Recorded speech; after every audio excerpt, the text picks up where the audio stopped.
Your journey is not theirs, their journey is not yours. We're all on our own journey. And so we don't have to compare ourselves with others. That's what I want to talk about in today's video. Comparison is something we all struggle with, and it's something that I've been struggling with lately. And so I want to do a video about it today and just talk about this whole idea that we're on our own journey. Yo, how's it going? Welcome back to my YouTube channel. If you're new here, my name is Hainza. I love making music and these kinds of videos on YouTube, all for the glory of God. So if that sounds interesting to you, make sure you hit that subscribe button and join the fam. First of all, I just want to acknowledge this thrift find that I got at a thrift market here in Nashville recently. It's Scooby-Doo, and it says, "Hear no evil, see no evil, and speak no evil." So dope. Anyway, let's talk, guys, because I feel like I need to just get this off my chest. I need this video as a reminder for myself as much as anyone else may need it. We often compare ourselves in our own journey to another person's journey and put unnecessary pressure on ourselves to be at a certain place or to have done certain things in life because we see others who are doing it. And while it's good to be inspired by others, there's no point being in this dissatisfied, angsty place wishing that you were at this point when you're actually at this point. Because at the end of the day, we're all on our different journeys, and that's okay. For me personally, I've been really comparing myself with other musicians and content creators and influencers, thinking like, dang, I've been doing this for X amount of years and these are the followers I have, these are the views that I have, the Spotify listeners, streams, whatever. And this person's been doing it for this amount of time and yet they have more than me. And honestly, that can get tiring and you can get really discouraged when you do that. And something that I've been reminded of recently is this fact that there's literally no point comparing myself to other people because that's not my journey. And I think once we come to terms with that and kind of get to a place of acceptance, then we're able to live a fulfilling, joyful life where we're not comparing ourselves to others. As I was saying before, it's okay to be inspired, and if you feel like you're at a place in your life where you're not where you should be,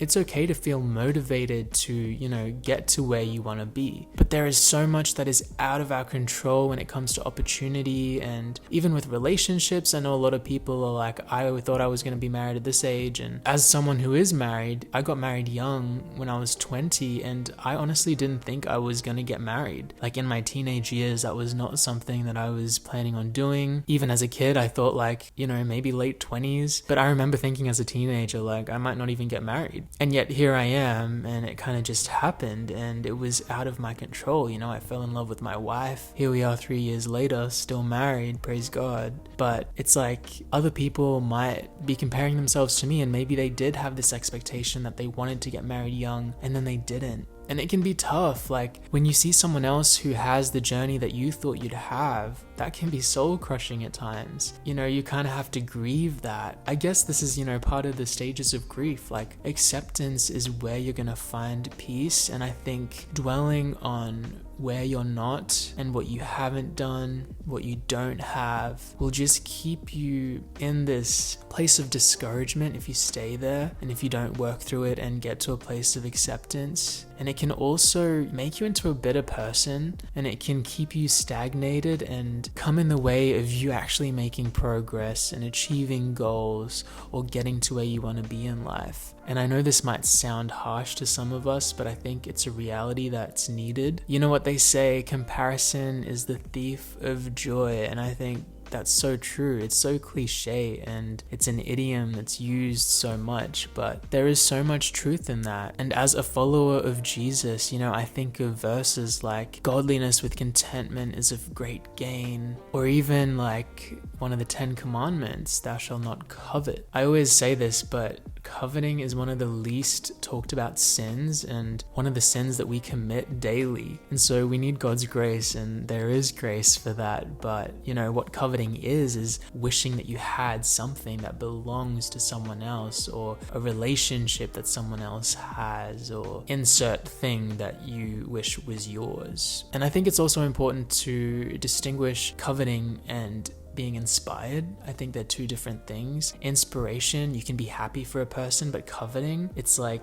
you're envious. You're like, oh, they have that, I should have that. It's kind of like entitlement. And so yeah, it's not good for our souls. It's not good for our flourishing as human beings. We need a healthy balance between acknowledging that we're not where we want to be, but then not comparing ourselves to someone to the point of discouragement and just feeling bad about where we are. Because yeah, the season that we're in it for a reason. It may be tough, it may be grueling, it may seem like nothing's happening. Oftentimes I feel like I'm flogging a dead horse. I hate that phrase, but you know, that's what it feels like sometimes. I'm just like doing this, and for what? Like, I feel like there's no progress. I'm not seeing any progress. And as I said, it can get discouraging even with this YouTube channel I'm doing. Like, I've been doing this for a few years now and I'm still like not really getting views, but I'm thankful that you're watching this and for those who do watch my videos. But yeah, I'm just being real. It's been something that I've struggled with, and even with being envious and coveting what other people have, that's a sin that God's actually really convicted me of recently, and he's transforming me. I'm in process, and it feels good to actually be happy for people that are in a place I want to be, and be inspired and actually try to get around those people and seek wisdom. And it requires humility and a laying down of our entitlement, for sure. So it's not an easy thing to do, but it's worth it. That's just what I wanted to talk about today. You know, I believe that God has put us on this earth for different purposes, in different locations, geographically, with different families, upbringings, and it's tricky. Like, we're not all on the same level playing field when it comes to opportunities. Some people have more advantages, benefits, others have disadvantages, and it's just not a fair world that we live in. We live in a corrupted, or the biblical term, fallen world, and it is what it is. But at the same time, I believe that once we come to accept that,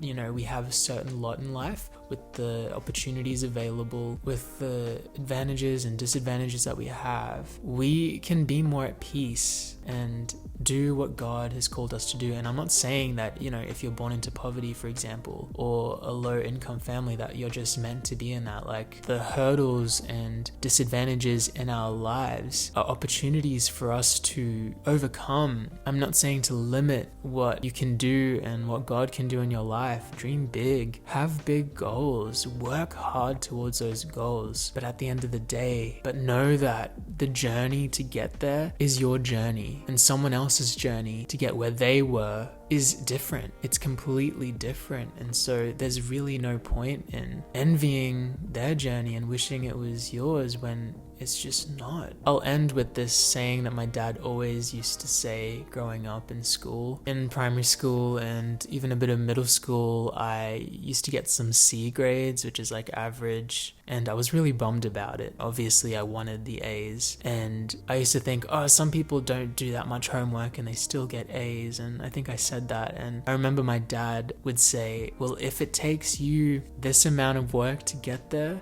and it takes them this amount of work to get there, it is what it is. You just have to do this work. At the end of the day, you're going to get the same result. But yeah, it's going to be harder for you. It's going to be more work for you. But there's no point moping around, being the victim, being like, oh, well, they don't have to work as hard, so why do I do all this work and still don't? You know what I mean? Shout out Dad and his wisdom. But yeah, your journey is your journey. It's not their journey, and their journey is not your journey. And that's okay. Honestly, this is like therapy for me too. I really needed that. Thank you, me. No, but I really hope that this video has benefited you in some way, that you've taken something away from it. I appreciate you watching, and yeah, I'll see you in my next video.